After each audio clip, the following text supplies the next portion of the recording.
Yes, I won't mute myself because I'll forget to. We're starting. Well, actually, The broadcast is now starting. All attendees are in listen-only mode. Hello, everyone, and welcome to part one of our three-part webcast on European Union's Data General Protection Regulation and why enterprise architecture is a key enabler to achieving compliance and reducing the risk of penalties. During our three-part series, we will be demonstrating the concurrent engineering approach to both data and process modeling that allows for both a top-down and bottom-up view of system architecture and further integration with security and network architecture. Using a combination of technologies, we will illustrate traceability between the data and application architectures. In our first webcast, we will be looking at identification and classification of PII and SII, or some people call it SPI, and the evaluation of the criticality. I'll be introducing our two presenters shortly who will be speaking on today's webcast, but first a few housekeeping notes. This webcast is being recorded, and we will follow up by sending out a link to the recording to the attendees in the coming days. In addition, if attendees have any questions, please use the dialog box to submit questions at the end of the webcast, and we will include the answers in our follow-up communications. So with that, let me introduce our presenters. We have two very knowledgeable data management professionals on our call today. Don Soulsby is Sandhill's Vice President of Architecture Strategies, and Jeff Giles is our Principal Architect with Sandhill Consultants, and you're listening to Robert Lutton. Sandhill Consultants is a group of people, products, and processes that help our clients to build comprehensive data architecture resulting from persistent data management processes founded on a robust data governance practice, producing trusted, reliable data to reduce risk and achieve compliance. And with that, let me introduce our technology partners. We have two technology partners. Erwin is the most trusted name in data modeling for 30 years. And as a standalone company since March 2016, Erwin has expanded its focus from data modeling to holistic data management to bring innovation across that spectrum, including enterprise architecture, business process modeling, and data governance. Erwin Inc. Any Squared approach to enterprise data management enables both technical and business stakeholders to access, use, and trust any data from anywhere to make better decisions against organizational objectives. We will be using Erwin's technology in demonstrating part of the offerings today. In addition, one of our other technology partners is Global IDs. Global IDs takes the cost out of data ecosystems. Large organizations spend a lot of money maintaining complex data ecosystems with sometimes thousands of databases. Previous cost-cutting initiatives have reduced costs by tackling the low-hanging fruit in data silos. However, significant cost reduction opportunities remain at the data ecosystem level. Global IDs allows organizations to develop a systematic approach to taking costs out of the data ecosystem. And with that, I'd like to hand over the presentation to Don to begin. Thank you, Robert. We have broken up the seminar series into three parts, and the first part, obviously, today we're talking about is centered around the notion of a critical data element. We found that as we start to look around the GDPR world, that knowing what data you have, specifically what data that is private or sensitive, is usually the first step to achieving a compliance to the GDPR. The second part we'll be looking at in our second webinar series is all about process. It's how the data is used, and specifically around privacy by design, lawful processing, and the consent verification. But it has to be explicit consent under the regulation. And in part three, we're, as mentioned earlier, connecting the data and process then to the larger set of enterprise architecture that relates to data breaches, the right to erasure, to be forgotten, and about data portability. So with that, I'd like to introduce the agenda for this session. We're going to be doing a little bit on the overview of what the GDPR is, and then we're going to talk of the notion of the identification and classification as it relates to the critical data elements of sensitive and private data. And then we'll look at some of our technology enablers, as Robert had mentioned, from the Erwin and the Global IDs technical partnership that will allow us to help automate the process of doing this. So where does this come from? Well, over the years, all of the members of the European state have created a number of regulations related to data privacy, and they were quite fragmented across all the different member states. And what the GDPR tries to do then is to try to unify those into a single set of comprehensive privacy legislation. One of the other big differences, of course, with the regulation is the number of fines that are potentially to be imposed, whereas in certain countries within the European Union, it was just based on a set of principles to try and live by. So that's one of the big differences. The regulation now has some very strict fines associated with it. So what is a general data protection regulation? Well, basically, as we start to look at it then, the fact is that it's already been implemented. It was implemented in May of 2016.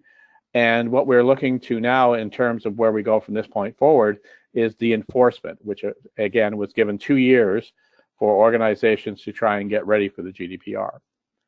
So what it really resolves around is something called a data subject, which is a natural individual or of US member nation, member state. The data controller, which is the person who does the initial collection of data and is directly responsible for the management of that private and sensitive data, when in fact they could pass it on to a third party who acts on behalf of the controller. But ultimately, the data controller is singly as an individual and corporately responsible for how the information is managed and processed. So who is the data subject in that sense? Well, it's an identifiable natural person who can be identified directly or indirectly, in particular by reference to an identifier such as a name, an identification number, location data. And again, it's members of the European state as we see the different citizens that are within the member nations.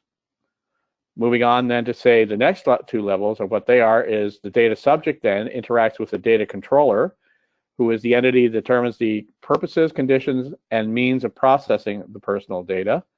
And then that particular individual can then move the information along to a data processor, the entity that processes the personal data on behalf of the controller. So the key relationship here really is between the data subject, the individual, and the data controller as to how the information is collected, how long it is kept for, and who is responsible if there is a data breach. So if we really look at the guiding principles, then we are really talking about the rights of individuals to control the destiny as it relates to their own data.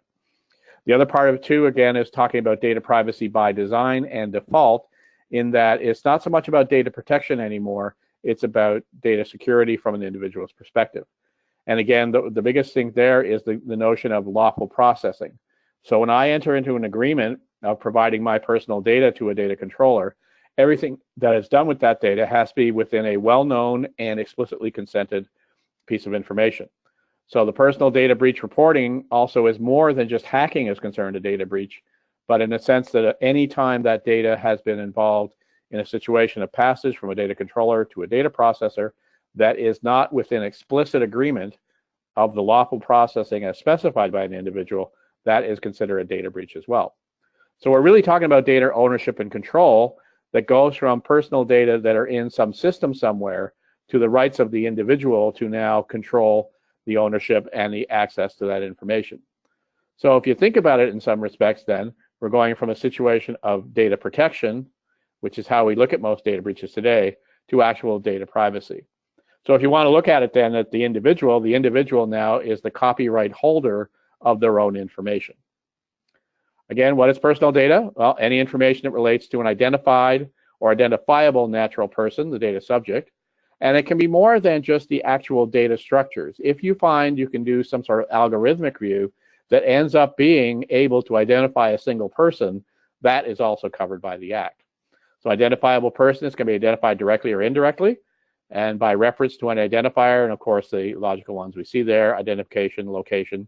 And again, one of the more factors like some of the more sensitive information around personal, genetic, economic, or cultural material, and then that can be used by an algorithm. If that algorithm can find an individual person, it's also covered by the Act. To give you an example of what some sensitive information is, this one comes from the UK Data Protection Act. And to be honest, the new regulation as far as the UK goes is not significantly different. However, what is different is the amount of fines that are associated with data breaches. So things like racial, ethnic origin, political opinions, religious beliefs or membership of a certain religion, physical or mental health conditions. Crime certainly is involved, is considered private, anything about a person's sexual orientation or sexual life, and proceedings alleged to have been committed by the individual all considered sensitive information, but it typically, again, is associated with an individual.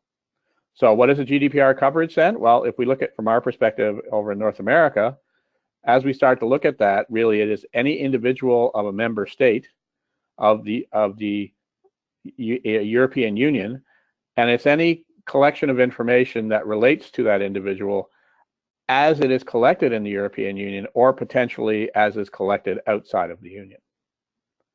So data collected in a EU member state or data collected about a member in the EU state. So that opens up the GDPR coverage to a significant number of organizations that are frankly outside of the EU's geographic location.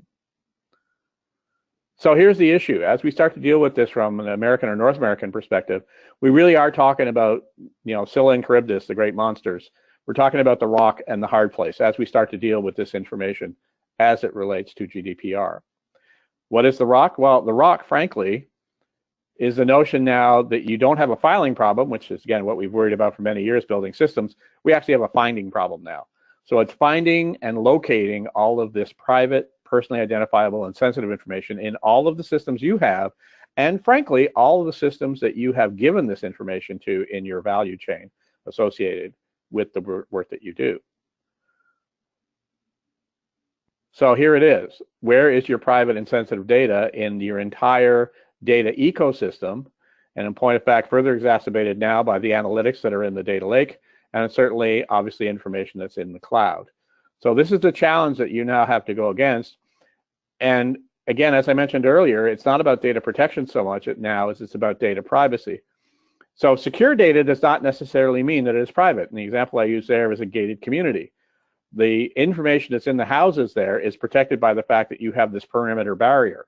Well, that does not necessarily mean that the information that is in those houses is actually private. All it means is you've created a barrier for somebody to try and get into the system.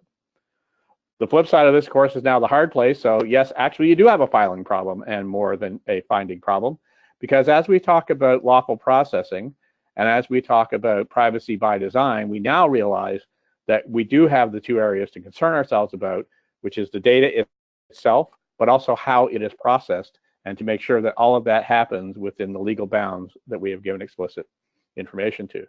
So if we look at the business requirements now and we look for the applications, what we have to then create is an environment that as we build the systems from analysis, design, development, implementation, and evaluation, that there are elements of data privacy now that has to be included in every segment of that software development lifecycle to understand as we look at the requirements and those requirements map to data that is considered sensitive or private, that every instance of the application development lifecycle now must carry that within it. So as we start to look at this from a risk management perspective, as I mentioned already, we're talking about data and process fundamentally, information and the applications that control it. So we really talk about the what and the how, and that's going to be, frankly, the first two webinars that we do. And then the last one in this series, we're going to talk about now the notion of adding the security and the network aspects to it, which will come from the who and the where as it relates to the whole enterprise architecture discussion. So if we look at classical risk management, we really talk about the classification, the valuation, the detection, and the mitigation as it relates to the risk. And that's what we're going to talk about in the next little section, is how we do the classification and valuation of this private and sensitive data. Well, we've looked at a number of different cases where people are talking about preparedness or getting ready for GDPR. And it seems like in all the different 3-step, 10-step, 5-step approaches, the first one fundamentally says, well, you have to identify and classify your data. So that's what we're going to take a look at, how we do that with this situation. Just to give you a little idea of the focus that we're dealing with, we are talking about a data architecture structure. As terms as media goes, we're talking about digital information, not documents. The next thing we're talking to is the storage, which we would like to think is the online storage. So that's the primary focus of what we're going to be taking a look at. The next thing is in terms of, as we start to look at the data, we're going to be looking at, for the most part, what is structured, what we call structured data versus the semi-structured or unstructured. And again, although it represents 20%, we're told, of the whole information within an organization, it frankly is the 20% by which you run the organization. So if we talk about privacy by design, we talk about lawful processing, the large majority of that lawful processing will be happening with your structured data. And as far as location goes, yep, we have to know it in our internal systems. But as I mentioned earlier, since you are accountable for the processing that is handled externally, we do want to look at the entire value chain to see, again, in terms of our own systems or systems that we're passing private data to, how they are involved. Because ultimately, as a data controller, you will be accountable for any breaches that happen. So as I mentioned, it represents about 20% of your enterprise data, but in a very true sense, it's not really structured data, it's tabular data. In other words, it is data that is within a table, and that's what we're going to be looking at for the most part. So in point of fact, as we look at the database, we really want to look at it from the notion that it is tabular data, things that are in tables. So again, if you need to explain it to some business people, we're really talking about structures that we can put into a model that we can develop a schema for, so we can visualize what the data is. So what business are you in?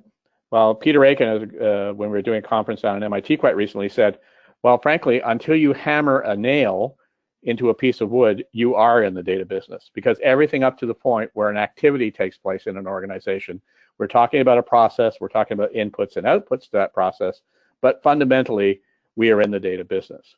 So if we go back some history from IDEF, which is some of the early work we did in ICAM, which was basically around the integrated computer-aided manufacturing models, the IDEF was the first notion we've seen of this IPO, the input process output model. But what is just as significant about that model is the other layers that are often not discussed about this, which is frankly, as we talk about this in the data manufacturing business, which is effectively what the business you're in, is the notion of what sort of controls, what key objectives in terms of control of that process do you have, and how are you measuring them? And then frankly, as we want to discuss today, we're going to be talking about some of the mechanisms that will help you to do better computer manufacturing of your data. So there we'll be looking at our friends from Erwin and global IDs. So as we're moving forward now, in the first days as we started into the world of looking at how to measure things, and this goes back to the great statement that you can't measure what you don't measure, we start looking at the whole notion that came in the early 60s about how things are processed in the manufacturing environment. And while looking out the window one day, that person saw there's a number of tires there, tires go in, tires go out, and we don't have any real idea of what they're used for, how many there should be, and should we have enough of them at any given time. So what they decided to do then was to start to measure as we start to look at these assets, and we came up with a number of different things about return on assets and inventory turnover. But as we start to look at then, we realize that there needs to be some measurement of how we are doing that. So the family tree that developed as a result of that goes something like this. It started off in the early 60s with something called MRP, which was Materials Requirements Planning.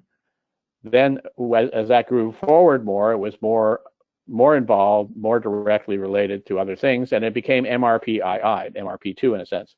Well, the acronym changed, but the words behind it the acronym stayed the same, but the words behind it changed. So it became Manufacturing Resource Planning, and you can probably guess where the next one came from, which we all know and love is our ERP systems, Enterprise Resource Planning. And so what we're advocating now is we really need to do something called DRP, which is Data Resource Planning.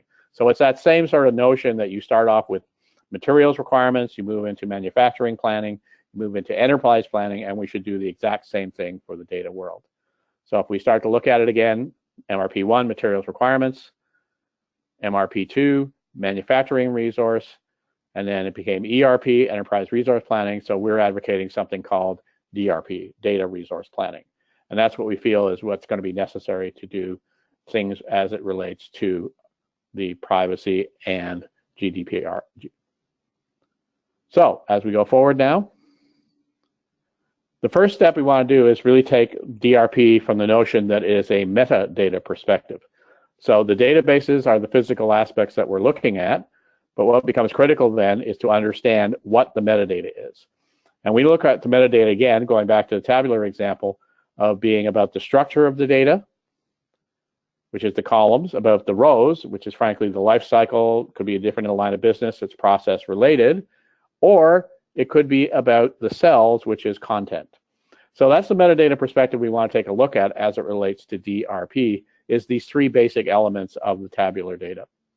So if we take a look at MRP1 from the early 60s, the book called Material Requirements Planning from Joseph Orlicki, as he started to discuss this, he said, well, we need to get something around the dependent demand and something called a bill of material, which then gave you a structure for the first time of what your products are, gives you an idea of what the major assemblies are and the sub-assemblies, but first and foremost, what the advocacy of MRP1 was about was the notion of having it in an inventory management system.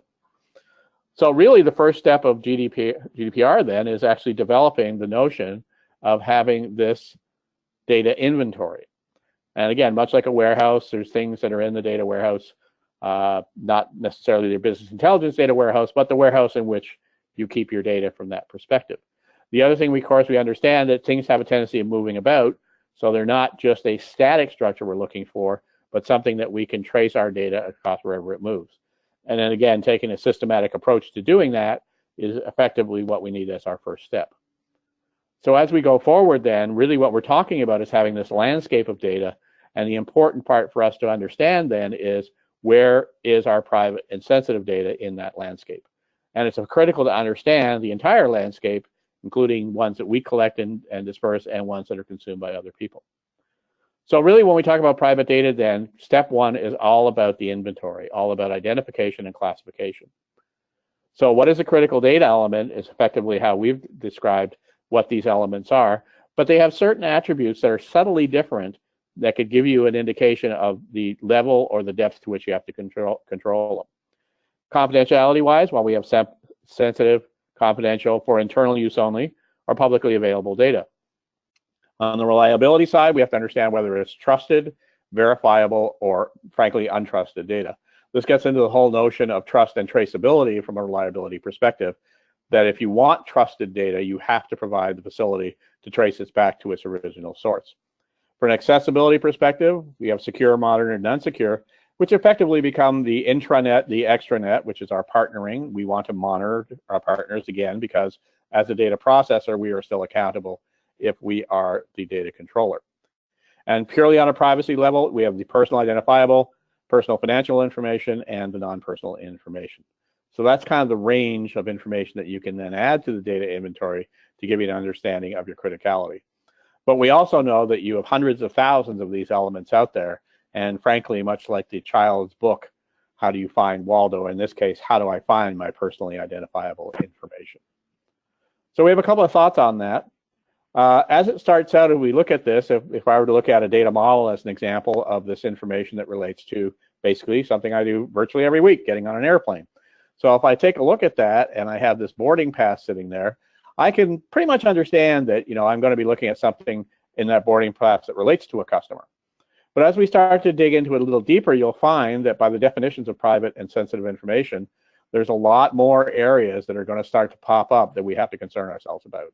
Again, staff-related information, things about the reservation, telling the person, identifying where they are, addresses, feedback, social media.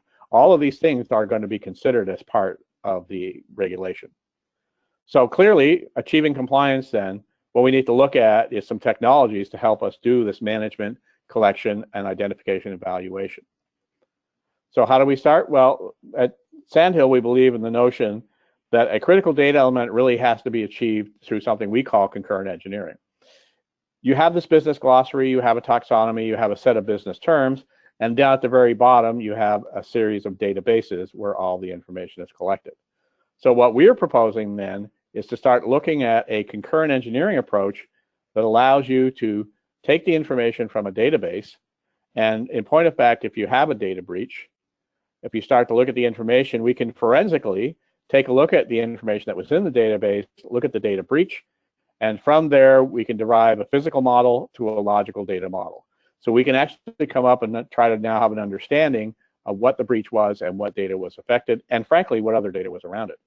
But we also believe that you should take a preventative approach when you start to look at your business terms and start to specify from a business term perspective, what is your private and sensitive data, which allows you to forward engineer it And then now you can meet in the middle, and as we start to look at the logical data models, then we start to see them as the adjudicator for the top-down and the bottom-up approaches from a forensic and perspective. And as we start to look at it now, we speak to a middle-out type of world where now we can create these models, these schemas of the critical data elements that will help us identify, classify, and again, we'll give an example a little later of how you can actually start to evaluate one or more of the different types of data that you have that are considered critical. So where's the first place you can go looking for your private and sensitive data? Well, frankly, you probably already have some sort of compliance that you're doing to a government regulatory body, and the best place to look there is to start to look at, well, what information are you providing for those?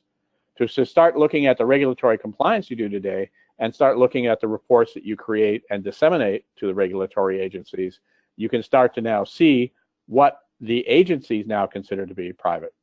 So in point of fact, you can take your data content world that you're creating through your business intelligence systems, and you can start to reverse engineer the structures that are in the different reportings that you have from your analytics systems and start to create and add to your current data models the notion of the private and sensitive information that is involved.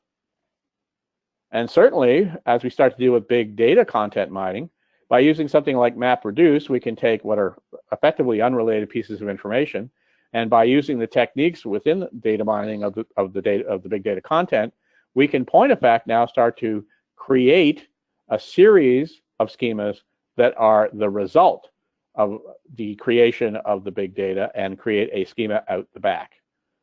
So really what we're saying then is we can deal with data privacy from all data, great and small. We can look at it from traditional schemas that actually create databases. We can look at the information that's coming from big data, which is actually the reverse. You create the schema from the data versus the traditional databases where the data is created from the schema. And the third instance that we see specifically is around the world of the analytics and the data warehouse and ETL, where in point of fact, we have two schemas. We have the source, the target, potentially some transformation that happens, and all of those schemas. So basically all those things together now, as we build the schemas and we start to look at how we can identify the information that is there that we have now determined to be critical to the processing. So with that, I'd like to hand it over to Jeff. Thanks, Don. So what I'm going to do next is I'm going to talk about the whole bottom-up approach that Don alluded to in the concurrent engineering. So here we're really going to take a look at how Erwin can help you get that inventory of data elements that you can then identify and classify. So starting out with Erwin Reverse Engineer, development of a template allows you to create some user-defined properties that will assist you in the identification process. So here you can see that when you do the reverse engineer, there are different objects that you can reverse engineer. That gets you the schema or the graphical representation of that information there. From there, you can go into applying a template that will allow you to actually catalog the information. So you start off with your table, then you can apply the user-defined property that will identify something as either being personal or private or sensitive, and that will allow you to actually tag those elements there. Once you've tagged the elements, then you want to classify them so that they're visually, on the diagram. So that there's a Erwin privacy data add-in that's been developed by Sandhill consultants to actually assist in this. And what it allows you to do is after you've identified it and tagged it, you can now color code it so that you can see it in the model. So this gives you a kind of a heat map of all of the different elements within the physical data model. So here you've got a bulk editor which will allow you to take all of this information and generate a report on it. So you can select the artifact or the attribute that you'd like to report on, and then you can build an Excel spreadsheet that you can now send out to other parties and they can begin to look at it. So not everybody is comfortable with reading a data model, so you might have a subject matter expert or a business analyst who can actually look at this information. But the unique thing about this is that once you export this out of Erwin, you can modify, like let's say column D and adjust it. So then you can round trip it back into Erwin, and you can use it to update the model. So you'll have a complete round trip between the business end of things and the technology side. Now, once you've identified it and you've classified it, that now makes it easier to actually go ahead and find it. So you can look for the metadata based on different metadata properties. And with that, I will turn it over to Don to talk about the global IDs. Thanks, Jeff. So the situation that we've described really is the situation where you actually know some sense of the databases where your private information is. And that's great in a sense that you can do that concurrent engineering and find out your critical data elements. So for example, if you're not entirely sure what you have or where you have it, the fact that you can go in one database at a time is obviously going to take an awful long time for you to figure out where that landscape is and where all of your data is. And this is where we've worked with our friends at Global IDs, where they can reverse engineer an entire data system.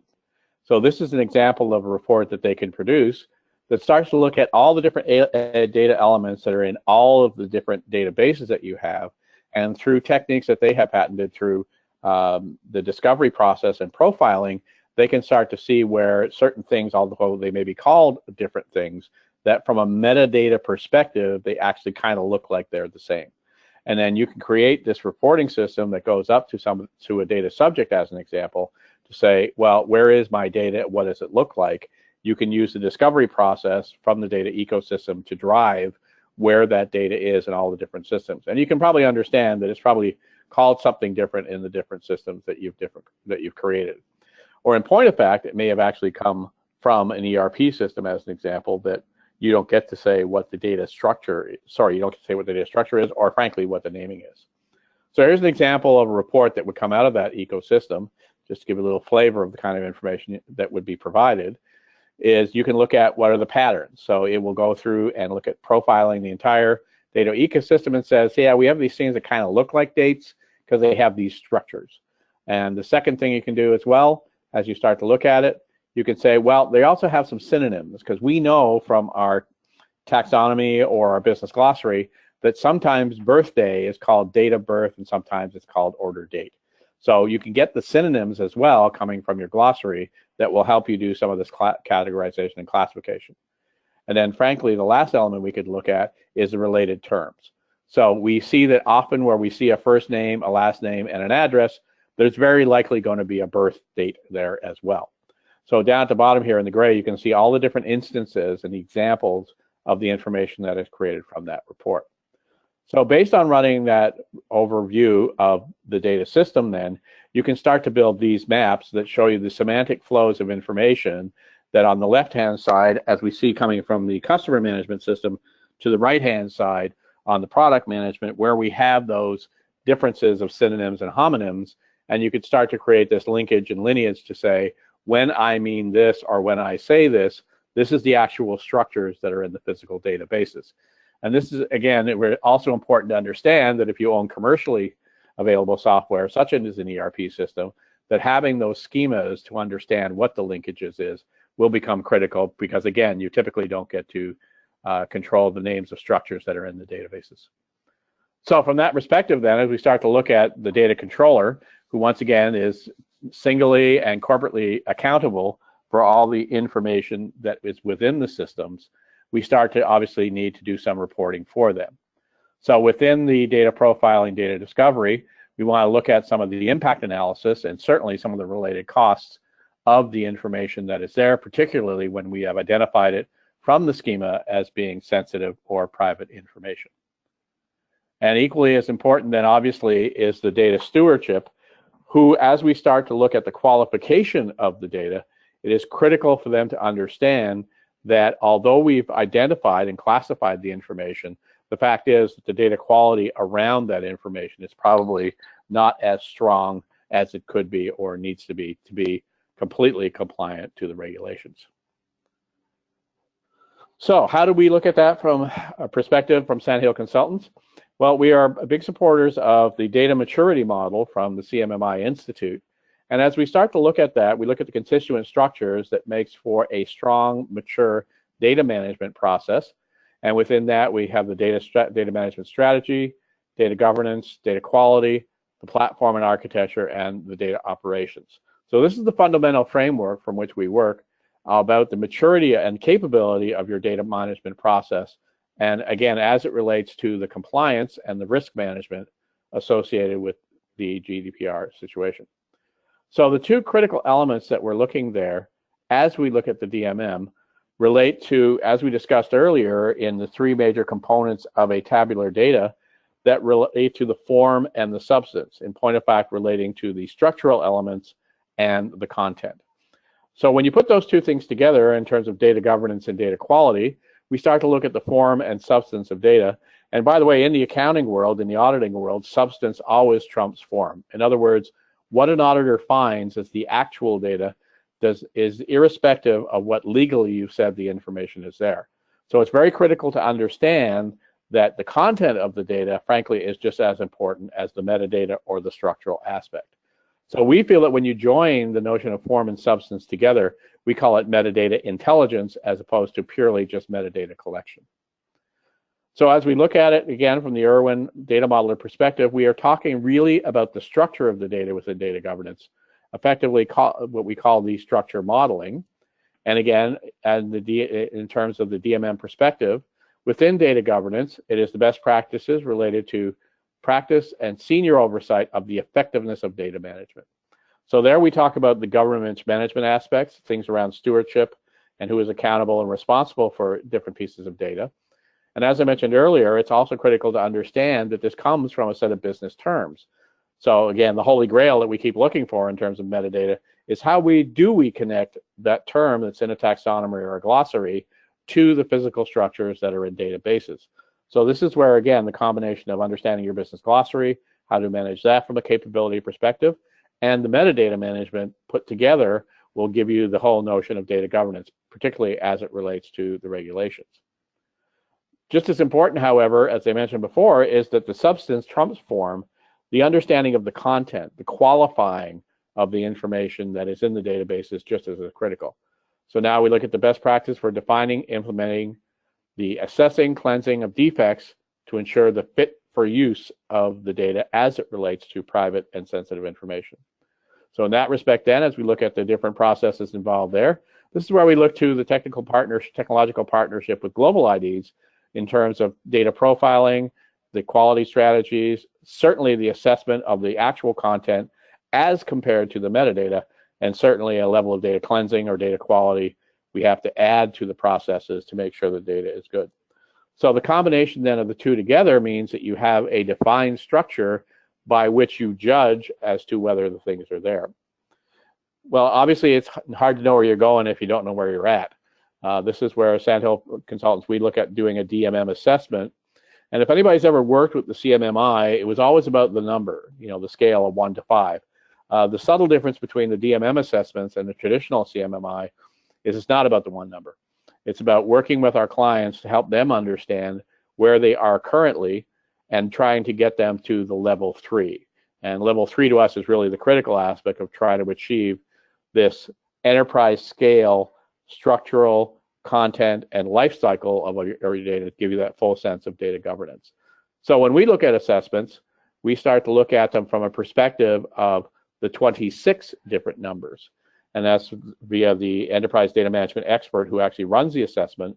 And then what we look to then is providing information on short-term goals, some quick hits, and some strategic things you knew to move each of the 26 areas of data management to a higher level of capability at enterprise scale. And obviously based on the business objectives and the strategy of an organization, it could be very different as to where the meaning of those things go and the roadmap. So as we start to look at it then, as I mentioned, we're dealing with our technological partners. Erwin has a very strong vision going into the future based on a data management platform that is going to be across all of the different products that are going to be within the suite. And essentially, again, it's dealing with a shared meta model. So irrespective of what model you create anywhere in the architecture, it will be based on a shared meta structure, and then you'll be able to report and connect all the different pieces. So from there, we look at the business processing side of things, erwin BP, erwin EA, the enterprise architecture tool, new tool from erwin related to NoSQL databases to get schemas to and from the erwin world. Of course, we have the data governance, which is a new product that will be coming on later in the year. And again, traditionally, we look at the data modeling tools that were there. So that's the common modeling platform that that erwin is looking to provide, and we work directly with them. The next one we want to look at, as mentioned, is the Global IDs product suite. So essentially, dealing in the content rather than the structural world of data governance, we're speaking to the suite of products that they have around data profiling, data quality assessment and reporting, data integration, and again, migration. And from the first perspective, as I mentioned, is looking at that entire ecosystem, is doing the discovery and profiling of the ecosystem, which then allows you to identify, model, map, provide that lineage, critical to understand where things are and where they came from. And as I mentioned before as well, doing the forensics in a situation where something is breached, how do we go forward from that? So this is what Sandhill Consultants is looking to in terms of the general data protection regulation, is understanding that both form and substance are critical to understand. So going on the left-hand side about form, the structure of the data, building the schemas, building the data structure models that come from the forward engineering of conceptual models that come from the business terms, and again, the reverse engineering of the physical data models, whether it's one database at a time or done by the ecosystem approach that Global IDs provide.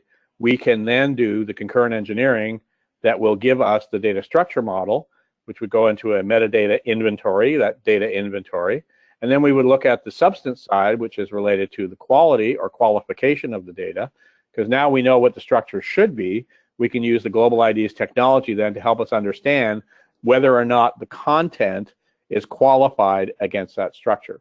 So the same thing, we can go starting from a quality criteria, traditionally complete, accurate, timely, logically sequenced.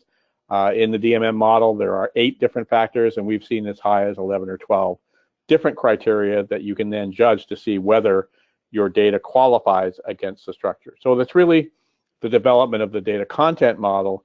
Again, similarly, does the concurrent engineering approach from the databases, looking at the curation models that are created from the scanning and profiling, and then comparing that against the dimensional models that we see from the quality. Again, similarly, as we've done on the structural side, from a substance perspective, we would do that concurrent engineering, create another type of metadata schema that relates to the actual content and qualifying that content, and that itself also would go into the metadata inventory. So now that we've populated all that inventory with all these different schemas, we have the structural schemas, we have the content schemas, and that we feel can be put into this whole metadata inventory, to which we can do a significant level of reporting that helps you understand what you have in terms of your data, in terms of the structure, in terms of the qualification, and from a perspective coming from a business term, and a perspective that comes from your physical databases. All that together, again, will provide you a level of reporting as you're going forward in this GDPR world. So in summary, if you collect personal data in the EU, either from a member of an EU state or data that collected in an EU state, we understand that purely having a security technology, having the gate in front of the gated community, and having a data policy will not be enough to sustain you when there is a data breach.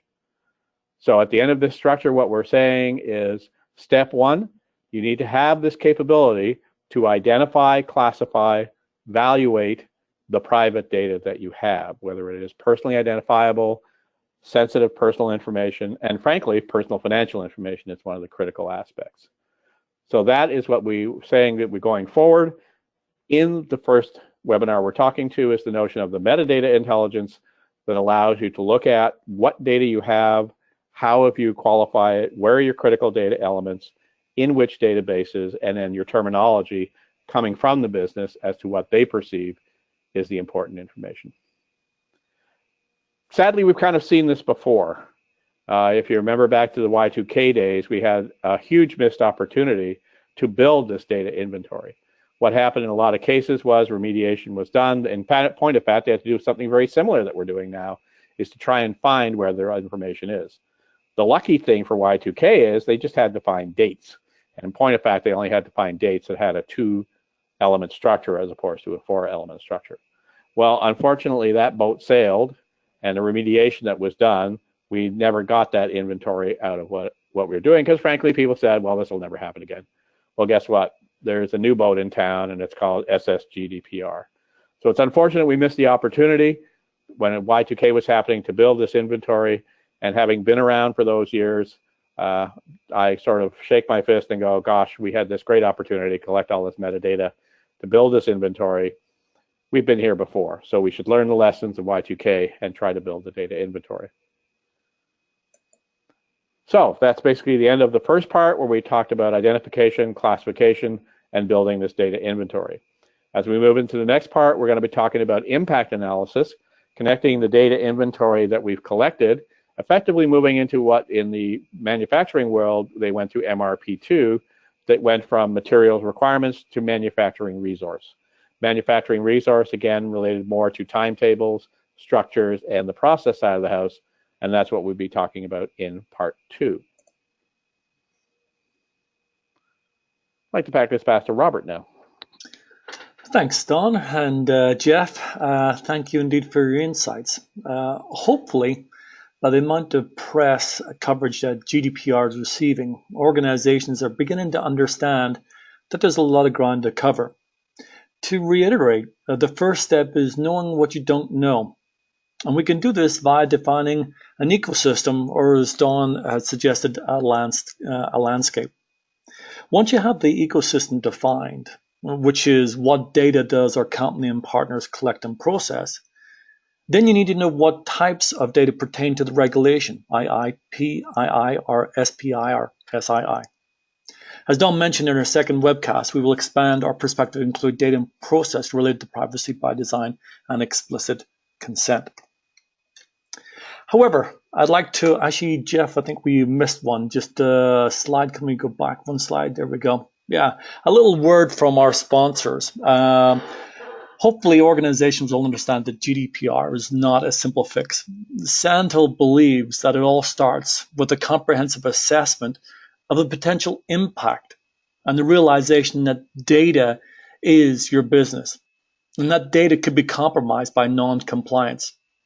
And this is where Sandhill can help. We believe that the approach to achieving compliance while reducing the risk of substantial financial penalties is a combination of the right people with the right processes and technology, such as erwin data modeling, the global IDs for data profiling, citizen discovery and cleansing, and of course, the right time. So at this moment in time, you've got 9 months, 9 days, and 5 hours counting before the actual regulation kicks in. And we look forward to seeing you all on a part 2 of the GDPR webcast series on September the 7th, 2017. We will be sending all our attendees the link to that event in the next interaction we have. With that, I'd like to thank Don and Jeff and our technology partners, and we look forward to seeing you all and helping you out with your GDPR needs as and when relevant. Thank you.